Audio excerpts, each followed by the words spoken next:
Why Anushka for that character? Anushka character కనిపించే screen time తక్కువ ఉంటుంది, బట్ ఆ క్యారెక్టర్ గురించి రమ్యకృష్ణ గారు మాట్లాడుతూనే ఉంటారు.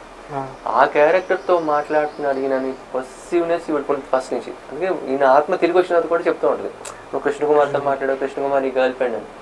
అన్నిసార్లు రమ్యకృష్ణ లాంటి ఒక స్ట్రేచర్ ఉన్న ఒక ఆర్టిస్ట్ మాట్లాడాలి అంటే, పాజిటివ్గా ఫీల్ అవ్వాలి, జెల్స్ ఫీల్ అవ్వాలి అంటే ఆ క్యారెక్టర్లో కూడా ఆ రేంజ్ అమ్మాయి అన్నారు. సో నేను అదే చెప్పాను నాకు సార్, అనుష్క ఎందుకు అంటే రమ్మిగా జెల్స్ ఫీల్ అవడానికి స్ట్రేచర్ ఉండాలి అమ్మాయికి. సో అది అనుష్క అయితే ఉంది, కరెక్ట్ అయితే నేను మాట్లాడతాను. అంటే మీరు పట్టుపడ్డారు, అనుష్కనే కావాలి ఇంకెవరు? ఓకే, అసలు చాలా బాగా మేనేజ్ చేశారు మేడం. లాస్ట్ వరకు lot of people didn't even know అంటే అనుష్క గారి క్యామియో ఉందని. కావాలి రివీల్ చేయలే, ఎక్కువ ఎక్స్పెక్ట్ చేస్తారు, సర్ప్రైజ్ ఉండదు. ఇప్పుడు థ్రిల్ అవుతున్నారు చూసిన వెంటనే అనుష్కనే సినిమా చూసినప్పుడు ఏంటి రాలేదు కదా. Look was very interesting, you know. Any references నేను ప్రతిదానికి ఇది అడుగుతుంటాను అనమాట, అసలు ఏంటి ఆ లుక్ ఎలా కన్సెప్ట్ చేశారు అది? రెఫరెన్స్ ఏం లేదు.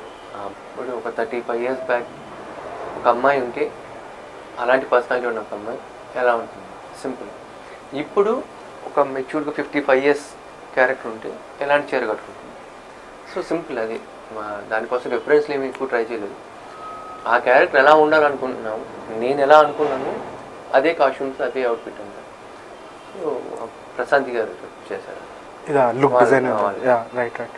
సో సినిమాలో చాలా వరకు lot of green, red, blue costumes. అంటే అది పికాక్,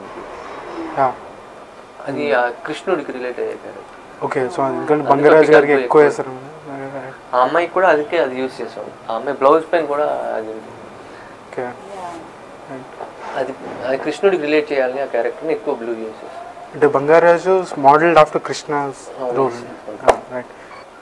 వాళ్ళందరూ స్టోరీ మూవ్ చేయడానికి కావాల్సిన క్యారెక్టర్. హంసానందిని చూసి లావణ్య జల్ ఫీల్ అవ్వాలి, అనసూయ